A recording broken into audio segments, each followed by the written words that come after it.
आदाब। दो रुख में आपका इस्तकबाल करते मैं हूं आपके साथ सना वारिस। दो रुख में आज बात पहले मरहले की 58 सीटों पर यानी 11 अजला के 58 सीटों पर वोटिंग में कौन किस पर भारी होगा, ये बहुत बड़ा और अहम सवाल है, क्योंकि भारतीय जनता पार्टी के लिए मगरबी उत्तर प्रदेश में होने वाली वोटिंग जो सीटें हैं वो काफी अहमियत की हामिल मानी जा रही हैं और चुनौती भरी भी मानी जा रही है। तो समाजवादी पार्टी के सामने समाजवादी पार्टी इत्तेहाद आरएलडी से जो इत्तेहाद किया है उन्हें बहुत कुछ चाह की भी उम्मीदें हैं। तो वहीं कांग्रेस की अगर बात करेंगे, कांग्रेस की बात इसलिए क्योंकि कांग्रेस ने इस बार 2017 के चुनाव में अपनी जो पॉलिसी थी सियासत करने की उसे तब्दील किया और इस तब्दीली का असर कांग्रेस को किस हद तक फायदा पहुंचाता है ये भी देखने वाली बात होगी। तो पहले मरहले में कौन किस पर भारी होगा ये बहुत अहम सवाल है, चूंकि सुबह से ही हम अपने नाजरीन और अपने नुमाइंदों से बातचीत करते रहे हैं, उनके मन में क्या है और साथ ही ग्राउंड रियलिटी क्या है वो बहुत कुछ अब तक कि इशारा तो दे ही चुका है, क्योंकि कहा यह जाता रहा है कि 2017 में जो लहर थी मोदी और योगी की, इस बार वो लहर थोड़ी कम होती हुई दिखाई दे रही है। तो इस लहर की कमी से फायदा किसे होगा ये एक अहम सवाल है। आज इसी अहम सवाल के साथ दो खास मेहमान को जोड़ने की हम कोशिश करेंगे और दो रुख में इसी पर बहस करने की कोशिश करेंगे कि कौन किस पर भारी होगा। दो खास मेहमानों को आप देख पा रहे हैं टीवी स्क्रीन पर। सैयद यासिर जिलानी साहब जो कि भारतीय जनता पार्टी के स्पोक्स पर्सन है, हमारे दरमियान मौजूद है, आपका इस्तकबाल करते हैं। संदीप चौधरी साहब नेशनल स्पोक्स पर्सन हैं आरएलडी के, आपका भी वेलकम करते हैं इस खास प्रोग्राम का हिस्सा बनने के लिए जिसका नाम दो रुख है। सैयद यासिर जिलानी साहब, सुबह से हम पल पल की तस्वीरें अपने नाजरीन को दिखा रहे हैं, साथ ही ग्राउंड रियलिटी जानने की कोशिश कर रहे हैं कि वोटर्स के मन में क्या है। अपने रिपोर्टरों को मैदान में तैनात कर रखा है, उनसे जानने की कोशिश कर रहे हैं कि जो 2017 में जो लहर थी क्या वो लहर बरकरार है। तो लोगों का और सियासी माहिरीन का भी ये कहना है कि पहले जैसी कुछ लहर रह नहीं गई।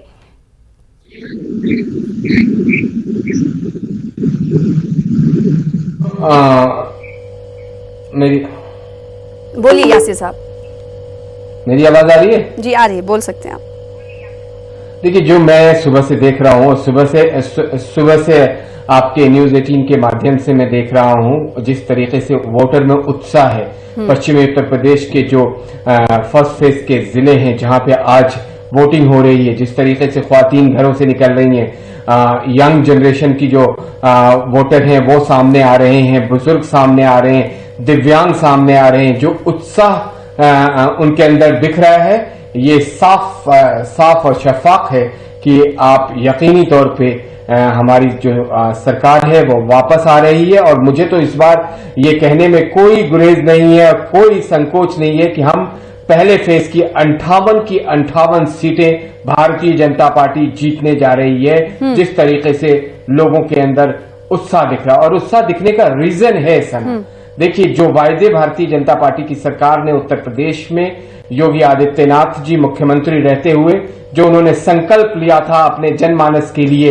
अपने लोगों के लिए, अपने लोगों के भविष्य को उज्जवल बनाने के लिए, उसको 100% पूरा किया है। अपराध मुक्त जिस उत्तर प्रदेश की कल्पना कोई सोच नहीं सकता था, उसको भारतीय जनता पार्टी ने उस कोरी कल्पना को सच किया है। योगी आदित्यनाथ ने आज ये हालत है कि उत्तर प्रदेश में अपराधी किसी भी जगह दिखाई नहीं देते हैं, अपराध कहीं दिखता नहीं है, औरतों के अंदर इत्मीनान है। ख्वातीन आज सुबह 6 बजे से अपने घरों से निकल के, क्या पहले नहीं जाती थी खवातीन कतारों में लगने, क्या वो वोट डालने पहले नहीं जाती थी? पहले भी जाती थी ना, तस्वीरें तो हम सब ने देखी। हमने आपसे सवाल ये किया था कि क्या वो लहर आपको लगता है कि कहीं कम हुई है? पार्टी को कभी ऐसा महसूस हुआ या नहीं हुआ? जाती थी। हाँ बिल्कुल किसी तरह का, क्योंकि मैं 40 दिन से उत्तर प्रदेश में रह के ग्राउंड पे काम कर रहा हूं और पश्चिमी उत्तर प्रदेश में काम कर रहा हूं। जिस तरह की तस्वीरें कल देखने को मिली, देखिए इसका एक बहुत बड़ा रीजन, एक 10 सेकंड में खत्म कर रहा हूं। एक रीजन है जो ये गठबंधन आरएलडी और सपा का बना है, इसमें जो एक बहुत ही कल भयानक तस्वीर सपा की दिखाई दी है, एक अपनी खुद की महिला नेत्री को उनके सपा के नेता ने छेड़ा है, उनके साथ बदतमीजी करी है, उनके खिलाफ एफआईआर हुई है, मैंने सुना है शायद वो जेल चले गए। तो ये जो चरित्र है सपा और आरएलडी के विचारधारा का, इससे लोग बहुत अच्छे से परिचित ठीक है है। और वो जानते हैं कि अगर भारतीय इन जैसे जनता लोगों पार्टी को का ये वोट सीधे करेंगे, तौर पर तो दावा इसी है तरह का कि माहौल पूरे जो उत्तर प्रदेश 53 में सीटें इन्होंने 58 सीटों में 2017 में हासिल की थी, वो अब बढ़कर 58 की 58 उनकी झोली में जाएंगी। नेशनल स्पोक्स पर्सन आरएलडी के हमारे साथ मौजूद हैं संदीप चौधरी साहब। ये दावे तो बहुत ज्यादा बड़े हैं भारतीय जनता पार्टी के, लेकिन इन दावों के बीच समाजवादी पार्टी आरएलडी अपने आप को कहां देख रही है, कहां पा रही है? देखिए सना जी, मैं आपको बताऊं, यासिर जी मेरे भाई हैं, मेरे दोस्त हैं, और आपको जानकर हैरानी होगी कि भारतीय जनता पार्टी के पास उत्तर प्रदेश में आज कार्यकर्ता नहीं है। इनको दिल्ली से बुलाया गया है और हरियाणा से लोगों को बुलाया गया है, राजस्थान से लोगों को बुलाया गया है, और बाहर का व्यक्ति इतना डरा हुआ है क्योंकि यहाँ के विधायक भी आप मुझे नहीं दिखा सकते, सांसद भी मुझे नहीं दिखा सकते जो गांवों में जा रहे हो। मैं फिलहाल पश्चिम उत्तर प्रदेश के गांव छछरौली में मौजूद हूँ क्योंकि मैं बेसिकली यहीं से बिलोंग करता हूँ। तो सना जी, स्थिति ये है, आप ये देखिए, आज चुनाव का दिन था, वोटिंग का दिन था, और अजय मिश्रा के बेटे जिन्होंने किसानों के ऊपर गाड़ियां चढ़ाई, उनको आज जमानत मिल गई है। आप तक भी ये खबर पहुंच गई होगी। तो किसानों के उक्त जख्मों पर नमक रगड़ने का काम इस सरकार ने किया है। और आपको ये भी मालूम होगा कि सुप्रीम कोर्ट के जज पहले ही सामने आकर के ये कह चुके हैं कि हमें फ्रीडम नहीं मिल रही है, हमें काम नहीं करने दिया जा रहा है। आपने अस्थाना वाला सीबीआई का मसला भी आपको याद होगा, किस तरीके से सीबीआई में पोस्टिंग होती है, किस तरीके से जांच एजेंसियां काम करती है, कैसे उन पर प्रेशर डाल करके काम कराया जाता है। तो आज की तारीख में कुछ भी ठीक नहीं चल रहा है। और जिस तरीके से यासिर भाई बता रहे हैं, इनको याद होगा कैसे किसान परेशान रहा, 1-1.5 साल तक दिल्ली के चारों तरफ पड़ा रहा, कितने लोगों की जान गई, आज आपको बताने की जरूरत नहीं है। हाथरस में किस तरीके से दलित बेटी का बलात्कार हुआ, रात में जला दिया गया, अब आपको बताने की जरूरत नहीं है। किस तरीके से जयंत चौधरी के ऊपर लाठी चलाई गई, आपको बताने की जरूरत नहीं है। किस तरीके से कुलदीप सेंगर ने पूरे परिवार को खत्म कर दिया, बेटी के साथ बलात्कार किया, आज आपको बताने की जरूरत नहीं है।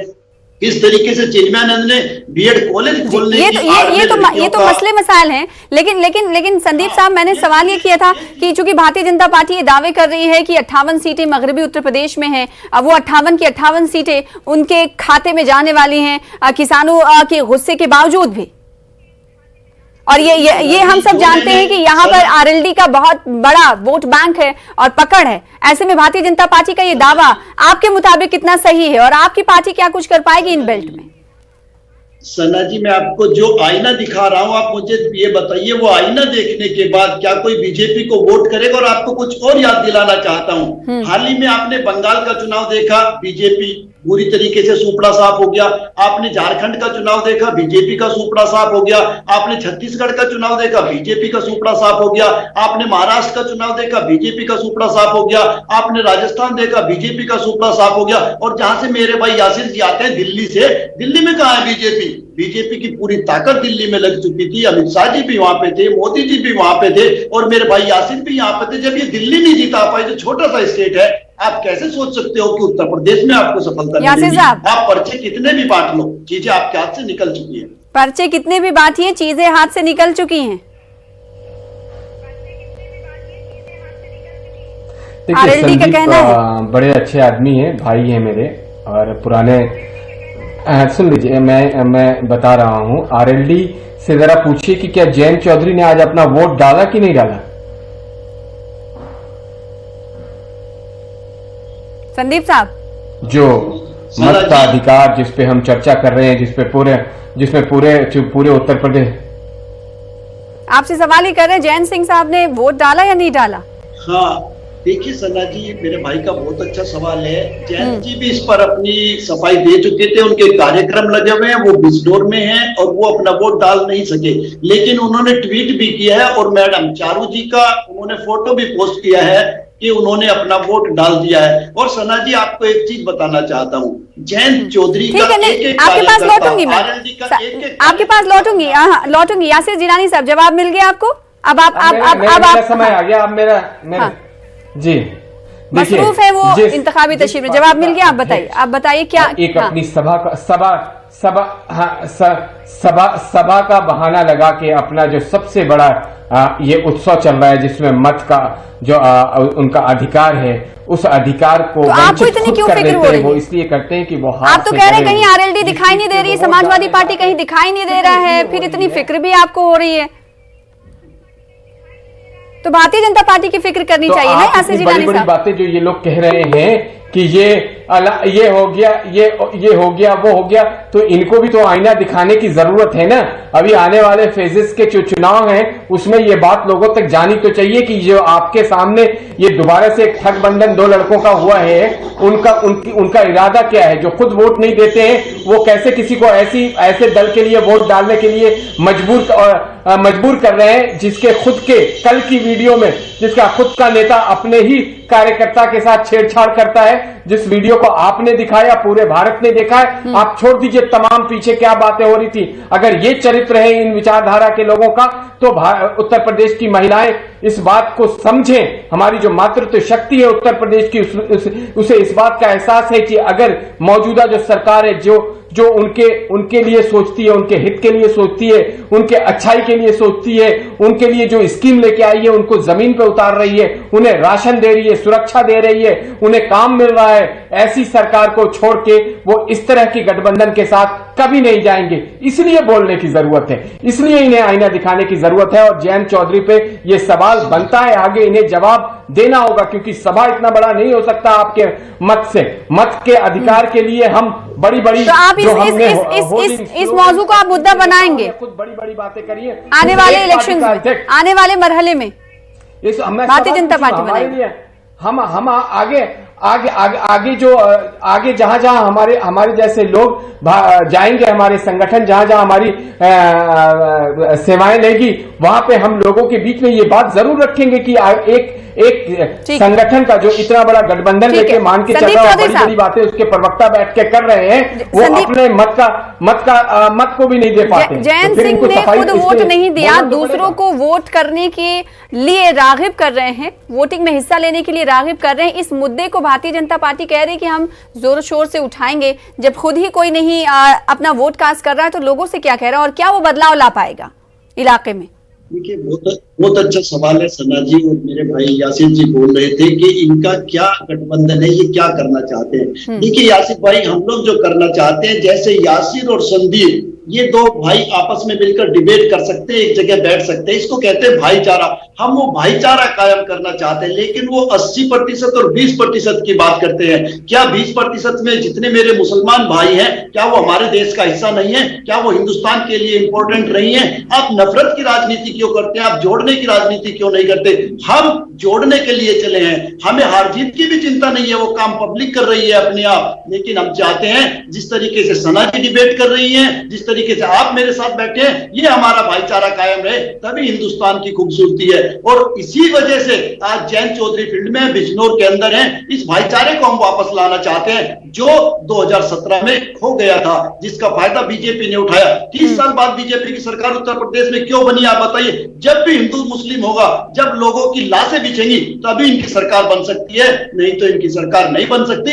और किसान नेता राकेश टिकैत जी ने साफ कह दिया है कि भाई अब यहाँ पे उत्तर प्रदेश में वो स्टेडियम नहीं बनने देंगे, वो मैच नहीं होने देंगे जिसमें कत्लेआम होता है, जिसमें हमारा भाईचारा खत्म होता है। इसलिए भाईचारा की सरकार आ रही है। बहुत बड़ा इल्जाम भारतीय जनता पार्टी पर आरएलडी का, यासिर जिलानी साहब की, जब भी भारतीय जनता पार्टी की सरकार बनती है, बनने वाली होती है, तो भाईचारा खत्म हो जाता है। और आज ग्राउंड से कई सारे वोटर्स की तरफ से भी ये रद्देमल सामने आया। भारतीय जनता पार्टी पर ही क्यों? आखिर आपकी पॉलिसीज में ऐसा क्या कुछ रहता है जो आप पर ये इल्जाम हमेशा लगता है कि आप 80% वर्सेस 20% की राजनीति करते हैं, सियासत करते हैं, सबका साथ सबका विकास की बातें तो करते हैं, लेकिन जमीन पर कुछ नहीं दिखाई देता है। इसका एग्जाम्पल आप कर्नाटक से ले सकते हैं। अभी हिजाब का मामला वहां पर बहुत सरगर्म है और शबाब पर है, कोई बड़ा नेता कुछ नहीं बोल रहा उस पर। देखिए सना, सबसे पहले मैं अपने भाई संदीप का एक जवाब दे दूं, जो 80 और 20 को ये अपने तरीके से डिस्क्राइब कर रहे हैं, मुसलमान और हिंदू लेके आ गए। भारतीय जनता पार्टी ने ये नहीं कहा। और आपको एक चीज और ध्यान दिला दूं, 1857 से लेकर आजादी तक जितने मुसलमानों ने इस देश के लिए शहादत दी है, उसका एक पूरा रिकॉर्ड है। उसको उठा के संदीप भाई देखिए, तब आपको एहसास होगा कि भारत के लिए और भारत में जो आजादी के बाद मुसलमान रहे, वो जिना के टू नेशन थ्योरी को रिजेक्ट करके, सुन लीजिए, आप बोल रहे थे मैं खामोश था, सुनिए, अरे सुनिए जिस भाई, सुन लीजिए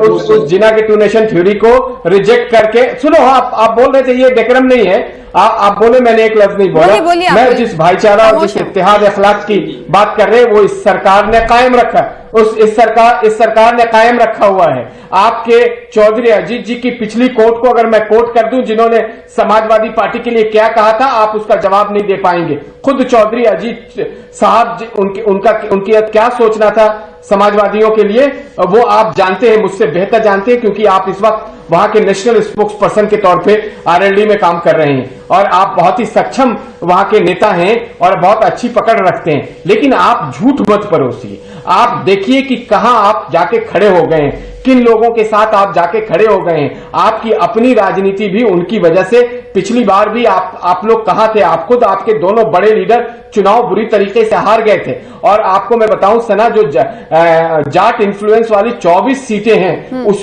उसमें ये क्लेम कर रहे हैं कि 100% जाट जो है वो इनके साथ है। लेकिन मैं आपको यहां फिर, क्योंकि मैं आगे भी आपके साथ डिबेट में रहूंगा, जो 24 सीटें हैं इन्फ्लुएंस वाली जाट की, उस पे ये शून्य है, खाता नहीं खुलने जा रहा है इनका। ये बड़ा दावा, 24 सीटें जाट इन्फ्लुएंस वाली जो हैं, उस पर खाता आरएलडी का नहीं खुलेगा। साथ ही ये आईना भी दिखा रहे हैं आरएलडी को कि आरएलडी ने किसकी बाह थाम ली है, किसके बाजू को पकड़ा है। ये आईना है और मशवरा भी है भारतीय जनता पार्टी का आरएलडी को। लेकिन आरएलडी और समाजवादी पार्टी ने तो कुछ ख्वाब अलग बना रखे हैं। संदीप साहब, देखिए सना, मैं आपको बताऊं, जिस तरीके से मेरे भाई बता रहे हैं, पहली बात तो 6 अप्रैल 1980 को बीजेपी का गठन हुआ। इससे बहुत पहले से चौधरी चरण सिंह उससे पहले प्रधानमंत्री बन चुके थे और तब से राष्ट्रीय लोकदल चली आ रही है।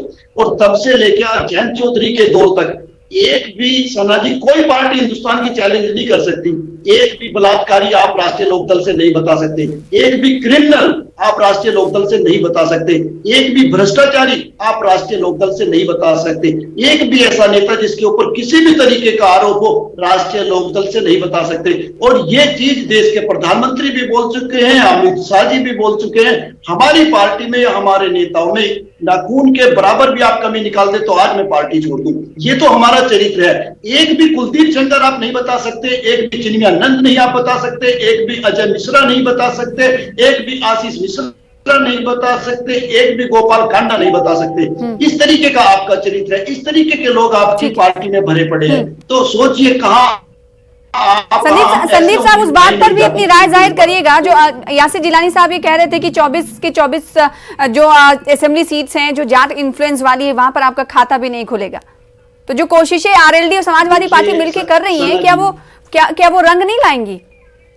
ग्राउंड में क्या देखने को मिल रहा है? सना जी, सबसे पहले तो मैं ये बताना चाहता हूँ कि राष्ट्रीय लोकदल कभी भी जाट की बात नहीं करता, कभी भी सैनिक की बात नहीं करता, कभी राजपूत की बात नहीं करता, ब्राह्मण। हम लोग किसान मजदूर की, युवाओं की पार्टी है, सबके लिए काम करते हैं, सबको साथ लेकर के चलते हैं। रही बात पश्चिम उत्तर प्रदेश के 11 जिले, जी संदीप साहब, आपको सना जी कई पेपर पर लिख लीजिए, करीब 9 मंत्री बीजेपी के चुनाव लड़ रहे हैं। किसी एक की तो मैं गारंटी नहीं लेता, कम से कम 8 मंत्री चुनाव हारने वाले हैं और इनका पश्चिम उत्तर प्रदेश से सुपड़ा साफ होने वाला है। फर्स्ट फेज के तहत जैसा कि हम सबको मालूम है कि 9 वुजरा की जो किस्मत है दांव पर लगी हुई है, उसमें कई बड़े नाम है, सुरेश राणा, अतुल गर्ग, इसके अलावा कई और नाम है। कह रहे हैं कि एक तो जीत जाएंगे लेकिन 8 की जमानत जब्त हो जाएगी। यासिर जिलानी साहब, पहले फेज के तहत। अब देखिए, अगर आप सपने देख सकते हैं, ये तो हमारे संविधान में अधिकार है। कई सारे आर्टिकल है जो आप कुछ भी कह सकते हैं, कुछ भी सोच सकते हैं और सपने भी देख सकते हैं। संदीप भाई सपने देख रहे हैं, जयंत चौधरी सपने देख रहे हैं। मैंने इनके किसी पार्टी के किसी ऐसे आदमी पे कोई टिप्पणी नहीं करी कि इनका इन्वॉल्वमेंट बलात्कार, इनका इन्वॉल्वमेंट लूट, इनका इन्वॉल्वमेंट करप्शन। मैं तो यहां तक कह रहा हूं, मैंने इन पे सवाल नहीं उठाया। जिनसे साझेदारी करी है इन्होंने, जिनका इन्फ्लुएंस है, जिनके सामने इनके नेता की आवाज बंद हो जाती है, प्रेस कॉन्फ्रेंस करते हैं तो हाईजैक अखिलेश कर लेते हैं। बेचारे जयंत चौधरी देखते रहते हैं मुंह कि मौका कब आएगा, बोलेंगे कब। मैं उन पे सवाल उठाया मैंने, जिसको ये जानते हैं कि राम वृक्ष यादव जैसा दुर्दांत अपराधी जिसने तत्कालीन एसपी मथुरा को मारा, उसके साथ 19 पुलिस वालों को मारा, ये भी उत्तर प्रदेश की जनता ने देखा है। कोई ऐसा थाना नहीं है जो समाजवादी की पिछली सरकार में बिकता नहीं था, कोई ऐसा डिपार्टमेंट नहीं था जो करप्शन से लबालब भरा नहीं था, कोई ऐसा काम नहीं था जो बिना पैसे और कटमनी के बिना हो सकता था। खनन माफियाओं का एक बहुत बड़ा सिंडिकेट था, माफिया सिंडिकेट पूरे भारत में जाना जाता था, बड़े बड़े माफिया रूल करते थे।